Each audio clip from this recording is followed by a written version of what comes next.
Ini adalah kopi jenis Tim-Tim atau kami menyebutnya dengan Gayo 1, tergolong kepada kopi Arabica.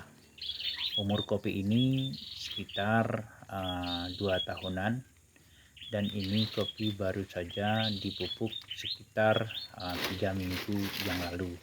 Jadi banyak tunas dan cabang-cabang yang tumbuh di batang kopi ini yang memerlukan itu penyedingan atau kasan, kalau kami bilang penyedingan atau pembuangan cabang cacing atau sering kami sebut pengompresan. Ini perlu dilakukan agar pertumbuhan cabang-cabang produksi itu betul-betul sempurna.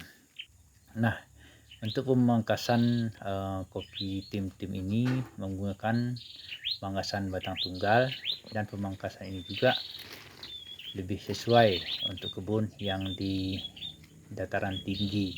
Pemangkasan pembentukan yaitu bertujuan untuk membentuk perangkat tanaman seperti tajuk atau payung sehingga bisa mencapai tinggi dan pencabangannya yang ideal. Jadi ini cabang ini akan melengkung ke bawah persis seperti payung.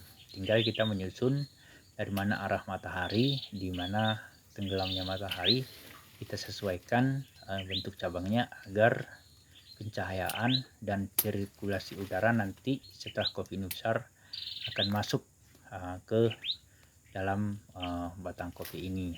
Kita perlu selektif untuk mengambil mana cabang yang dipelihara atau tunas yang pelihara, mana yang mesti dibuang atau dikurangi.